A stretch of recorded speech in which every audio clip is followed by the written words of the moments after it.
En 2024, j'ai fait des découvertes littéraires incroyables. Du coup, je me suis dit qu'il fallait que je vous les partage. J'ai lu autant des BD, des mangas, des romans, fantasy, thrillers, voilà, bref. Bon, dans cette vidéo, je vais pas faire des avis très détaillés, je vais juste vous dire 2-3 choses que j'ai aimées à chaque fois pour chaque livre. On va commencer avec le manga que j'ai découvert en 2024 et il s'agit de Berserk. Oui, j'ai un peu honte de l'avoir découvert si tard, mais écoutez, mieux vaut tard que jamais et j'ai adoré. J'ai lu les 42 tomes, vous pouvez les voir tous là, juste ici, c'est incroyable. Si vous aimez la dark fantasy, c'est fait pour vous. Ce que j'ai aimé moi dans Berserk, c'est vraiment en fait la façon dont on décrit toutes les perversités de l'humanité, de montrer à quel point en fait l'homme peut être vraiment très sombre. Alors, il va falloir activer ces trigger warnings hein, si vous voulez lire Berserk parce que c'est très cru.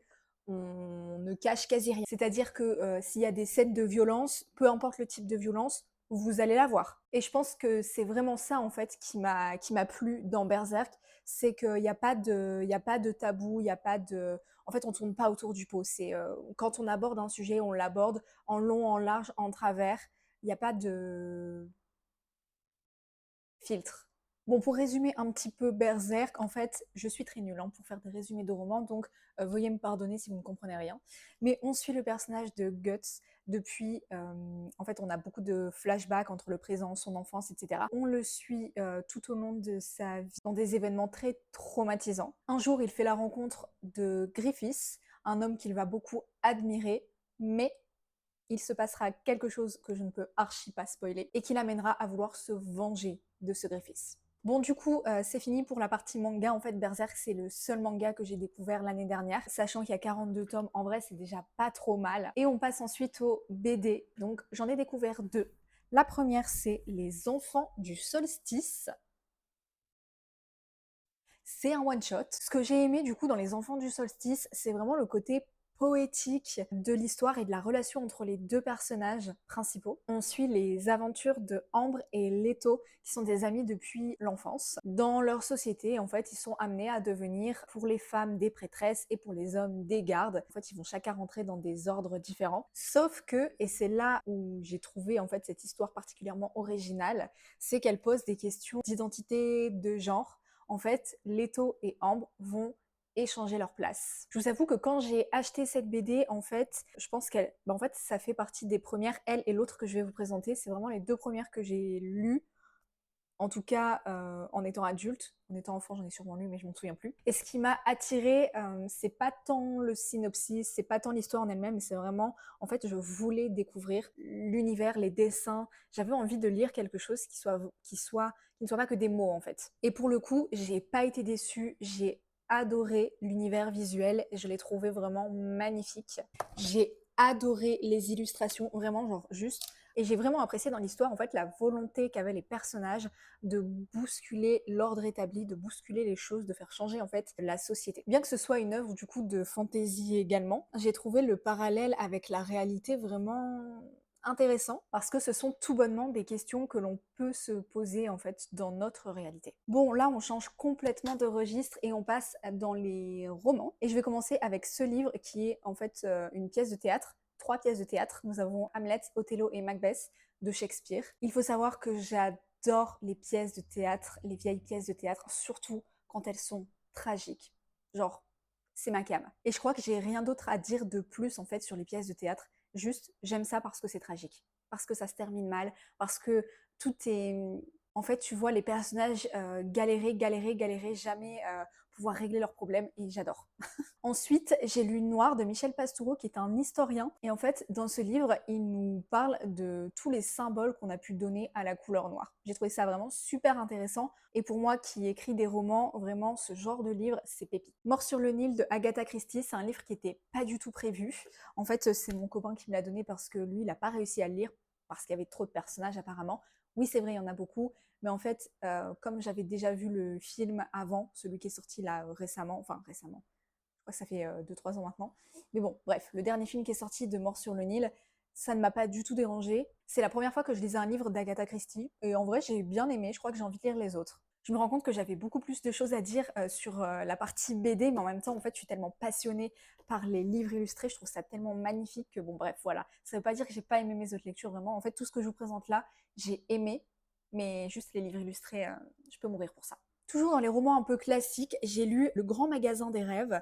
C'est un livre coréen à la base. Cette lecture, elle n'était pas prévue non plus, en fait, ça m'a été offert par mes collègues l'année dernière. Et dedans, on suit le personnage de Penny qui commence à travailler donc dans ce fameux grand magasin des rêves dans lequel ils vendent des rêves. En fait, les rêves sont commercialisés et du coup, le client vient et choisit de quoi il veut rêver. Et en fait, la mission que se fait un peu le patron de ce magasin pour qui Penny travaille, c'est de toujours trouver le rêve adapté au client. En fait, ne pas lui vendre le rêve qu'il vient chercher, mais lui vendre le rêve dont il a besoin. C'est une lecture qui est un petit peu vraiment toute douce, un peu feel good. Vous n'allez pas avoir de grands rebondissements hyper stressants ou des choses comme ça dedans. C'est vraiment un petit livre un peu cocooning en fait, où les chapitres sont un peu découpés en anecdotes. Ensuite, j'ai lu La Foudre. C'est un roman. Pareil, c'est pas une lecture qui était prévue ça à la base. C'est un roman qui a été sélectionné pour le prix Summer, qui est décerné donc en fait au Festival de Bron. J'habite à Lyon, donc le festival de Bron, ça se déroule à côté. Pour l'anecdote, je faisais partie du comité de lecture qui attribuait du coup le prix Summer cette année-là, et moi j'avais voté pour lui. Mais c'est pas grave. J'ai d'ailleurs acheté ce livre à la remise des prix du prix Summer. L'auteur était là, donc petite dédicace, voilà. Ça fait toujours plaisir. Et donc dans le roman La Foudre, en fait, on suit un personnage, un homme qui vient d'apprendre que le mari d'une femme qu'il connaissait, est un assassin et il reprend contact avec elle. Bon, le fait que ce soit un assassin, ça va pas forcément tourner autour de ça. Ce qui va se passer, c'est qu'il y a une relation qui va se nouer. Et en fait, l'histoire est vraiment très touchante. En fait, ce monsieur, je m'y suis beaucoup attachée, moi. On va terminer avec les 4 derniers livres que j'ai à vous présenter. Cette fois, on se situe plus dans du fantasy, fantastique. Voilà, ça va dépendre un petit peu en fonction du livre. Ah non, sauf un. Le premier, c'est L'héritier trahi de Holly Black. Vous connaissez la saga du prince cruel, j'imagine. Et bien en fait, dans L'héritier trahi, on reprend un personnage, Shen, qui était enfant dans Le prince cruel, pour suivre une petite aventure de sa vie quand il est plus ou moins adolescent adulte. Déjà, le livre est magnifique. S'il vous plaît, regardez-moi ce jaspage incroyable. Cette dorure, en fait, je le trouve juste magnifique. Bon là, on s'en fout. Par contre, la fin. La fin. Je vous dirai pas ce que c'est, évidemment, je ne vais pas spoiler. Mais j'adore ce genre de fin parce que ça me rappelle, je vous ai montré tout à l'heure que je lisais des pièces de théâtre tragiques, mais la fin, elle m'a torturée. Elle m'a torturée. Je crois que dans un roman de fantaisie, d'imaginaire comme ça, c'est la première fois que je vois une fin pareille. J'ai déjà lu des fins en fait qui sont un peu à la fois tristes, à la fois joyeuses, ou alors où il y a des, je sais pas, des fins tristes, des fins avec des morts ou des choses comme ça. Là, c'est même pas une mort, vous savez quoi? Mais ça m'a torturée. Le livre suivant, c'est également un livre où on a tiré en fait un personnage secondaire de la saga principale pour lui faire vivre sa propre aventure. Et il s'agit du 5e tome de Akotar, donc qui est porté sur Nesta, la sœur du personnage principal dans la série principale.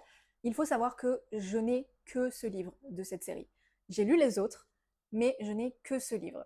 Parce que les autres, en fait, je les ai aimés, il n'y a pas de souci, mais on me les a prêtés et à l'époque, j'avais entendu parler donc qu'il y avait des problèmes avec cette autrice, Sarah Gimas, sauf que je savais pas trop comment me positionner et tout, donc j'ai essayé de me renseigner un max.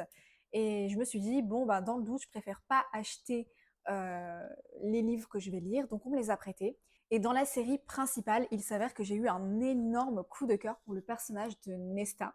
Et quand j'ai appris qu'il y avait un tome qui lui était spécialement dédié, malheureusement, je n'ai pas su résister à l'achat.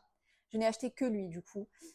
Aujourd'hui, je ne sais pas du tout où en est cette histoire sur l'autrice. En fait, je vous avoue que je préfère, j'en ai marre de voir ce genre d'histoire, donc je préfère pas trop m'y attarder. Mais bon, bref, j'ai craqué pour celui-ci. Je suis juste déçue de l'avoir pris en relié comme ça, parce que la dorure s'efface.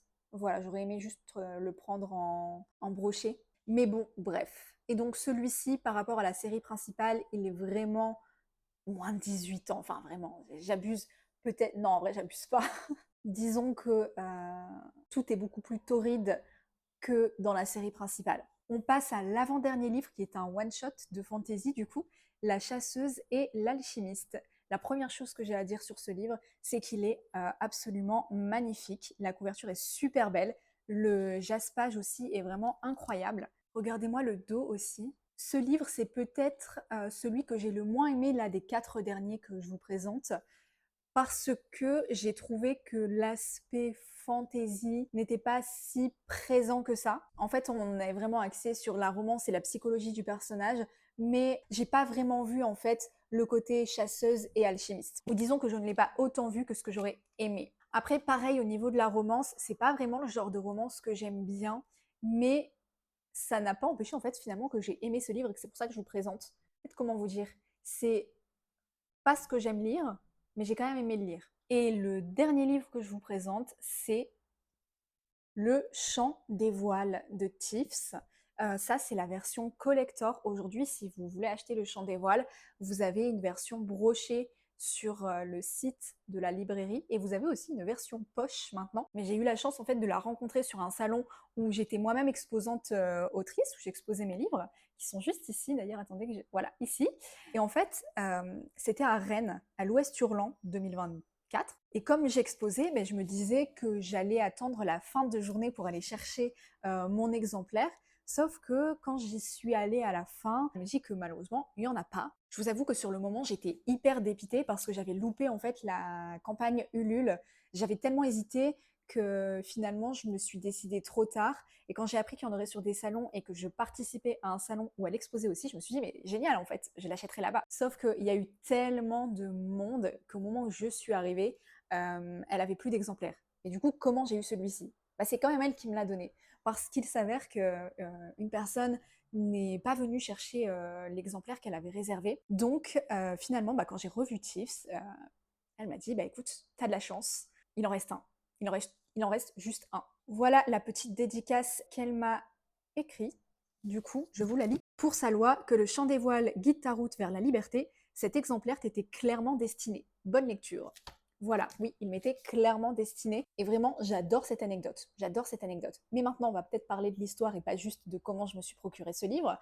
Donc, Le Chant des voiles, si vous ne connaissez pas, c'est une histoire de piraterie qui se passe dans le monde réel. Mais, si je ne dis pas de bêtises, plutôt vers le XVIIe siècle, je crois. C'est un peu ambiance Pirates des Caraïbes, si vous voulez. Malgré tout, c'est pas un livre historique, donc si vous voyez des incohérences en termes d'histoire, en termes de noms, voilà, de rois, etc., je sais même plus s'il y a leur site dedans, mais c'est normal. Et donc, on suit le personnage de Lucas, une femme qui rêve de prendre la mer depuis toujours et qui y arrive enfin en intégrant l'équipage de l'Endeavour. L'une des thématiques importantes de ce livre, c'est le féminisme, puisque du coup, Lucas évolue dans un milieu d'hommes, c'est la seule femme à bord du navire. En plus d'être une histoire de pirate, Le Chant des voiles, c'est aussi une histoire de romance, d'amour. Et Lucas donc va faire la rencontre de Axel, avec qui la relation va être un peu rocambolesque. Bref, ce que moi j'ai aimé dans Le Chant des voiles, c'est de retrouver un peu cette manière d'écrire à l'ancienne, à l'époque où je lisais les histoires un peu sur Wattpad. Je sais pas si vous voyez ce que je veux dire. Alors ça veut pas du tout dire que c'est mal écrit,